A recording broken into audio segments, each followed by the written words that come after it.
நம்ம எல்லாருமே டெய்லரு. நமக்கு வந்து எப்படி 12 மாதமும் நம்மளால் வேலை செய்ய முடியும், நம்ம பணம் சம்பாதிக்க முடியும். நமக்கு வந்து குழந்தைகள் இருக்குது, குடும்பம் இருக்குது. நம்ம குடும்பத்தையும் பார்த்துக்கிட்டு நம்மளையும் பார்த்துக்கிட்டு நமக்கு இனி நிறைய கனவுகள் இருக்குது. குழந்தைகளுக்கு பணம் சேஃப்டி பண்ணணும், நிறைய சம்பாதிக்கணும் அப்படிங்கிற ஆசைகள் கனவுகளெல்லாம் இருக்குது.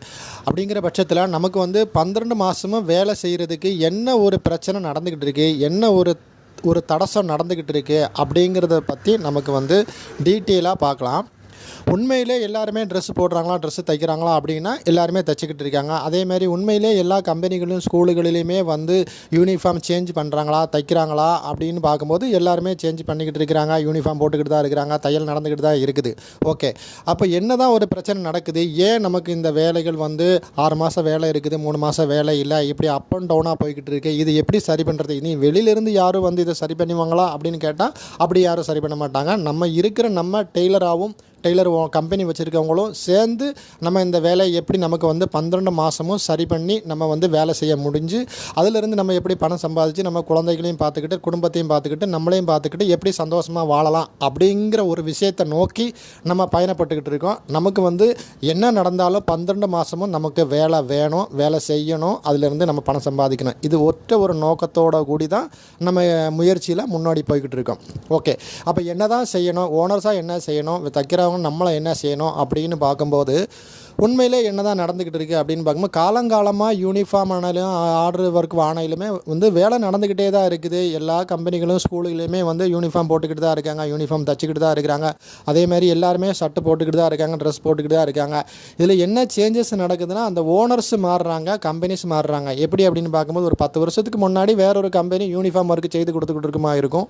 அதே மாதிரி அதுக்கு 10 வருஷத்துக்கு முன்னாடி வேறொரு கம்பெனி யூனிஃபார்ம் ஒர்க்கு செஞ்சு கொடுத்துக்கிட்டு இருப்பாங்க. ஓகே, இப்படி எல்லாமே வேலை நடந்துக்கிட்டு இருக்கிற பட்சத்தில் நமக்கு அந்த வேலை வருதா அப்படிங்கிறது தான் முக்கியம். நம்ம 12 மாதமும் வேலை செய்கிறோமா அப்படிங்கிறது தான் நமக்கு முக்கியம். ஓகே, இனி என்ன தான் நடக்குது அப்படின்னா ஒரு டீட்டெயிலாக பார்க்கலாம். ஒரு காலகட்டத்தில் பார்த்தம்போது யூனிஃபார்ம் ஒர்க்கு ஹெவியாக நடந்துச்சு. ஒரு 15 வருஷம் 20 வருஷத்துக்கு முன்னாடி யூனிஃபார்ம்னா உலகம், அதாவது அவ்வளோ ஒரு வேலை கண்டினியூவாக நடந்துக்கிட்டே இருக்கும், ஃபுல் யூனிஃபார்மு. அப்படிங்கிற பட்சத்தில் ஒரு 15 வருஷம் 20 வருஷத்துக்கு முன்னாடிலாம் வந்து யூனிஃபார்ம் தைச்சோம்னா அவ்வளோ சம்பாதிக்கலாம் அப்படிங்கிற ஒரு கேட்டகரி இருந்துச்சு. அதனால் எல்லாருமே யூனிஃபார்ம் வந்து ஒரு கம்பெனிகளில் 50 பேர் 100 பேர் அப்படி வேலை செஞ்சாங்க. அதேமாதிரி நிறைய சம்பாதிச்சாங்க. ஓகே, அது ஒரு சாப்டர். அடுத்து அதே ஒரு 10 வருஷம் கழிஞ்சு எப்படின்னு மாதிரி தான் யூனிஃபார்ம்லாம் கொஞ்சம் டவுன் ஆச்சு. அதுக்கு பிறகு ஆர்டர் ஒர்க்கு நல்ல மாதிரி போய்கிட்டு இருந்துச்சு. அப்போ யூனிஃபார்ம் தைச்சா நம்ம பெருசாக சம்பாதிக்க முடியாது, நம்ம ஆர்டர் ஒர்க்குக்கு வரலாம் அப்படிங்கிறது மாதிரி எல்லாருமே ஆர்டர் ஒர்க்குக்கு வந்தாங்க. அதேமாதிரி நிறைய சம்பாதிச்சாங்க. ஓகே, அதுவும் நடந்துக்கிட்டு இருக்குது, நல்ல மாதிரி போய்கிட்டு இருக்குது. இனி என்ன ஒரு சேஞ்சஸ் வரும் அப்படின்னா இனி ஃப்யூச்சரில் இப்போ வருதோ இல்லையோ, இனி ஃப்யூச்சரில் என்ன வரும் அப்படின்னா யூனிஃபார்ம் ஒர்க்கும் ஆர்டர் ஒர்க்கும் 2 ஒர்க்குமே நம்ம மிக்ஸ் பண்ணி நம்ம செய்யும்போது தான் நம்ம பெரிய அளவில் நம்ம வந்து 12 மாதமும் வேலை செய்ய முடியும், நம்ம குடும்பத்தை காப்பாற்ற முடியும் அப்படிங்கிறது தான் உண்மையாக நடந்துக்கிட்டு இருக்குது. ஏன்னா நம்ம வந்து ஆர்டர் ஒர்க்கு பண்ணிக்கிட்டு இருக்கோம், நல்லா பண்ணிக்கிட்டு இருக்கோம், ஓகே தான், நல்லது தான், கஸ்டமர் வர்றாங்க. ஏன் அந்த யூனிஃபார்ம் ஒர்க்கு மட்டும் நம்மளால் செய்ய முடியல, ஏன் அந்த ஒர்க்கு தடசப்படுது, அதனால் நமக்கு ஏன் 3 மாதம் 4 மாதம் வேலை டவுனாக இருக்குது அப்படிங்கிறத பார்க்கும்போது ஏன் அந்த ஒர்க்கும் நம்ம செஞ்சால் என்ன அப்படிங்கிற ஒரு நோக்கத்தோடு தான் நம்ம பயணப்பட்டுக்கிட்டு இருக்கோம். சரி, அப்படி நம்ம கம்பெனியிலேருந்து நம்ம ஆள் வந்து யூனிஃபார்ம் ஒர்க்குக்கு வந்து கொட்டேஷன் கொடுக்கும்போதோ பேப்பர் ஒர்க்கு கொடுக்கும்போதோ என்ன நடந்துக்கிட்டு இருக்குது அப்படின்னு பார்க்கும்போது அதில் சில விஷயங்கள் நம்மளை மாதிரி 5 கம்பெனிகள் 10 கம்பெனிகள் வரும்போது அவங்க கம்பெனி என்ன பண்ணுறாங்க அப்படின்னா உங்களுக்கு நாங்கள் ஆர்டர் கொடுக்க ரெடி, ஓகே தான், ஆனால் அதில் வந்து ஒரு சின்ன ஒரு மிஸ்டேக் தான். மற்ற கம்பெனிக்கும் நமக்கு என்ன ஒரு மிஸ்டேக் நடந்துக்கிட்டு இருக்குது அப்படிங்கும்போது கொட்டேஷன் ஒர்க்கில் தான் ஒரு சின்ன மிஸ்டேக் நடந்துக்கிட்டு இருக்குது. மற்ற கம்பெனிக்கும் நமக்கும் சின்ன ஒரு மார்ஜின் பிரச்சனையில் தான் வந்து அந்த கொட்டேஷன் ஒர்க்கு வேலைகள் எல்லாமே ஸ்பாயில் ஆகிக்கிட்டு இருக்குது, ரிஜெக்ட் ஆகிக்கிட்டு இருக்குது, அந்த மாதிரி தான் நடந்துக்கிட்டு இருக்குது. ஓகே, அப்போ அதில் என்ன ஒரு பிரச்சனை அப்படின்னு பார்க்கும்போது நம்ம வந்து ஆர்டர் ஒர்க்குக்கு நம்ம வந்து நிறையா நம்ம சார்ஜ் வாங்குகிறோம், அதேமாதிரி தைக்கிறவங்களுக்கும் நம்ம சார்ஜ் கொடுக்குறோம். அதே சேம் கேட்டகரியில் நம்ம வந்து யூனிஃபார்ம் ஒர்க்கு செய்யும் போதும் நமக்கு அதே சார்ஜ் கஸ்டமர்கிட்ட வாங்கவும் முடியாது, அல்ல கம்பெனியில் வாங்கவும் முடியாது, தைக்கிறவங்களுக்கு கொடுக்க முடியாது. அதெல்லாம் ஓகே, இப்போவும் அப்படி தான் நடந்துக்கிட்டு இருக்குது. இருந்தாலும் ஏன் என்ன நடக்குது, நம்ம காம்படிட்டர் தான் பிரச்சனை. காம்படிட்டர் வந்து எதிராளி, போட்டியாளி, அவங்க வந்து என்ன பண்ணிக்கிட்டு இருக்காங்க அப்படின்னா எக்ஸாம்பிள் நம்ம பார்க்கலாம். எக்ஸாம்பிள் மார்க்கெட்டில் வந்து இன்றைக்கி ஆப்பிள் விற்கிறாங்க. ஆப்பிள் வந்து கிலோ 100 ரூபாய்க்கு விற்றுக்கிட்டு இருக்கும்போது 10 பேர் கிலோ 100 ரூபாய்க்கு மார்க்கெட்டில் விற்றுக்கிட்டு இருக்கும்போது நம்ம 11ஆமத்து ஆளாக நம்மளும் போயிட்டு கிலோ 150 ரூபா அப்படின்னு சொல்லிட்டு ஆப்பிளை கொண்டு வச்சோமா நம்ம யாராவது வாங்குவாங்களா அப்படிங்கிறது தான் ஒரு கேள்விக்குறி. ஏன்னா எல்லாருமே வாங்குறதுக்கு ரெடி, ஆப்பிள் சாப்பிட்றதுக்கு ரெடி. அவங்க எங்கெல்லாம் 100 ரூபாய்க்கு கிடைக்குது, எங்கே கம்மியாக கிடைக்குதோ அங்கே தான் அவங்க ஆப்பிள் வாங்குறதுக்கு ரெடியாக இருக்கிறாங்க. நம்ம என்ன தான் நல்ல ஆப்பிளாக கொடுத்தாலுமே அவங்க அந்த ரேட்டுக்கு வாங்குறதுக்கு அவங்க தயாரில்லை. அப்படிங்கிறத மாதிரி தான் சேம் நேரம் இதை அப்படியே நம்ம யூனிஃபார்ம் ஒர்க்குக்கு போகும்போது நம்ம ஒரு கொட்டேஷன் சார்ஜ் கொண்டு கொடுக்குறோம். அந்த கொட்டேஷன் சார்ஜ் கொடுக்கும்போது 10 பேர் கொடுக்கும்போது அதில் வந்து யார் கம்மியான கொட்டேஷன் சார்ஜ் கொடுக்குறாங்களோ அவங்களுக்கு தான் அந்த ஆர்டர் வந்து கன்ஃபார்ம் ஆகி சாங்ஷன் ஆகி அந்த வேலை போகுது. உண்மையிலே அந்த வேலை செய்கிறவங்க வந்து அந்த வேலை தெரியுமான்னு கேட்டால் தெரியாது, அவங்களுக்கு எக்ஸ்பீரியன்ஸ் இருக்கான்னு கேட்டால் தெரியாது, எந்த எக்ஸ்பீரியன்ஸுமே இல்லை, எந்த வேலையுமே தெரியாது. அப்படிங்கிற ஒரு ஆளுக்கு வந்து இந்த மாதிரி வேலைகள்லாம் போய்கிட்டு இருக்குது. என்ன ஒரு விஷயத்தினால அந்த வேலை போகுது அப்படின்னு பார்க்கும்போது ஒரே ஒரு சின்ன விஷயந்தான், ரேட்டு குறைவு அப்படிங்கிற ஒரு சின்ன விஷயத்தில் தான் அந்த வேலைகள் வந்து போய்கிட்டு இருக்குது.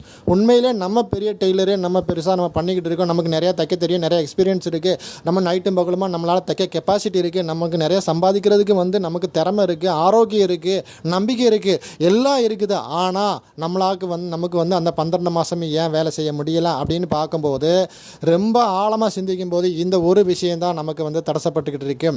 அப்போ இதை வந்து நம்ம சரி பண்ணும்போது மாத்திரம்தான் நம்மளால் வந்து 12 மாதமும் வேலை செய்ய முடியும். இது இன்றைக்கி ஒரு நாளில் நடக்கிற பிரச்சனை கிடையாது, இது இனி முன்னாடி வருஷங்களாக வரக்கூடிய பிரச்சனை. அது இப்போயே நம்ம சரி பண்ணினா தான் நம்ம இனி காலங்காலத்துக்கு வந்து நமக்கு இன்னும் நிறையா எதிர்காலம் இருக்குது, நிறையா நம்ம சம்பாதிக்க வேண்டியிருக்கு, நிறையா நம்ம குடும்பத்தை பார்க்க வேண்டி இருக்குது, பிள்ளைகளுக்கு சம்பாதிக்க வேண்டிய, பிள்ளைகளை காப்பாற்ற வேண்டிய, அப்படி நிறைய பொறுப்புகள் நமக்கு இருக்குது.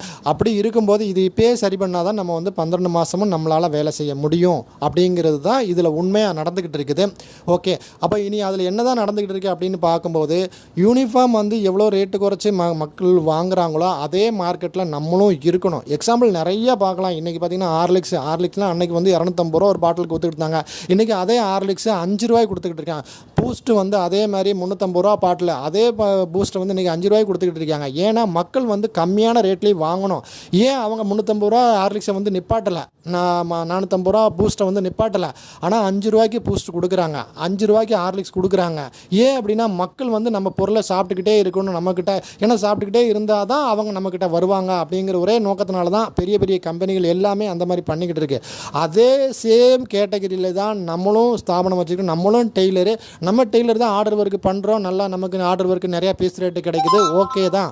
இருந்தாலும் அந்த யூனிஃபார்ம் ஒர்க்லேயும் நம்ம இருக்கணும். யூனிஃபார்ம் ஒர்க்கில் கம்மியான ரேட்டில் நம்மளும் தைச்சி கொடுக்கணும், அதே மாதிரி பீஸ் ரேட்டில் கம்மியான பீஸ் ரேட்டில் நம்ம தைச்சி கொடுக்கணும். அப்படி தைச்சி கொடுக்கும்போது தான் நம்ம இந்த மார்க்கெட்டில் நிற்க முடியும். நம்ம இந்த மார்க்கெட்டில் வந்து நின்னா தான் நம்ம ஆர்டர் ஒர்க்கு பண்ண முடியும். யூனிஃபார்ம் ஒர்க்கு பண்ணி நம்ம ஸ்டேபிளாக நின்னா தான் நம்ம ஆர்டர் ஒர்க்கு நம்ம பண்ண முடியும். நம்ம வந்து ஆர்டர் ஒர்க்கை கம்ப்ளீட்டாக க்ளோஸ் பண்ணிவிட்டு யூனிஃபார்ம் ஒர்க்கு மாத்திரம் நம்ம செய்யணும்னு நம்ம அந்த மாதிரி நம்ம மிக்ஸ் பண்ணி நம்ம பேசல. உண்மையிலே நம்ம வேலை செய்யும்போது நம்ம அந்த மார்க்கெட்டில் நிற்கணும்னா 2 ஆர்டர் ஒர்க்கும் செய்யணும், யூனிஃபார்ம் ஒர்க்கும் செய்யணும். அப்படி செய்யும்போது தான் நம்ம காலங்காலமாக வந்து இந்த வேலையை வந்து கண்டினியூவாக நம்ம பண்ண முடியுங்கிற ஒரு கட்டாயத்தில் வந்து நம்ம இருக்கிறோம். சிலப்போ நீங்கள் நினைக்கலாம், இது என்னையாலலாம் இந்த யூனிஃபார்ம் ஒர்க்லாம் பண்ண முடியாது, இப்படி கம்மியான ரேட்டில் என்னையாலும் தைக்க முடியாது அப்படின்னு சிலப்போ நீங்கள் சிந்திக்கலாம். ஓகே, அது வெல் டன் குட்டு, உங்களுக்கு எப்படி அப்படிப்பாங்க. ஆனால் கம்பெனி வச்சுருக்கவங்க வந்து 12 மாதமும் இருக்கிற ஆளுகளுக்கு வேலை கொடுக்கணும் அப்படிங்கிறது தான் ஒரு நோக்கம். அதை நோக்கி தான் தயாரெடுத்துக்கிட்டு இருக்கு. அப்போ இருக்கிறவங்களுக்கு வந்து நிறைய சம்பாதிக்கணும். ஒரு சிலர் வந்து அப்படியே நினைக்கலாம், எனக்கு வந்து கம்மியாக நேரம் தைக்க முடியாது. சிலர் வந்து நான் அதையும் தைச்சிக்கல இதையும் தைச்சிக்கிறேன், ஏன்னா பார்ட் டைமாக நான் தைக்கிறேன், ஃபுல் டைமாக நான் வந்து பகலில் நம்ம ஆர்டர் ஒர்க் செஞ்சுக்கிட்டு பார்ட் டைமாக வந்து நம்ம யூனிஃபார்ம் ஒர்க் தைச்சிக்கிறேன், ரெண்டுமே மிக்ஸ் பண்ணி தைச்சிக்கிறேன் அப்படிங்கிற மாதிரி சிந்தனைகள் இருக்கலாம். இருக்கிறவங்களை மட்டும் நம்ம முன்னாடி கொண்டு போய் நம்ம வந்து, ஏன்னா நம்மளுடைய நோக்கமே 12 மாதம் வேலை கொடுக்கணும், அது அப்படிங்கிறது தான் நம்மளுடைய நோக்கம். அதுக்கு வந்து நம்ம என்னெல்லாம் கம்பெனியாக நம்ம என்ன பண்ணணும் அப்படிங்கிறதுல தான் நம்மளுடைய அந்த ஆக்ஷன்ஸ் எடுத்துக்கிட்டு இருக்கோம். ஏன்னா நம்ம வந்து வேலை இருந்தாலும் வேலை இல்லைனாலும் நடந்தாலும் நடக்கலாம் நம்ம வேலை செஞ்சுக்கிட்டு இருக்கணும். அதுதான் நம்மளுடைய நோக்கம். நம்ம கடை ரன் ஆகிக்கிட்டு இருக்கணும் அப்படிங்கிறது நம்ம நோக்கம். அதை நோக்கி தான் நம்ம பயணப்பட்டுக்கிட்டு இருக்கோம். இதை பற்றி நீங்கள் என்ன நினைக்கிறீங்க? உங்களுடைய தனிப்பட்ட அபிப்பிராயத்தை டைரெக்டாக கம்பெனிக்கு வந்து நீங்கள் தெரியப்படுத்தலாம், அல்லது மெசேஜாக அனுப்பலாம்.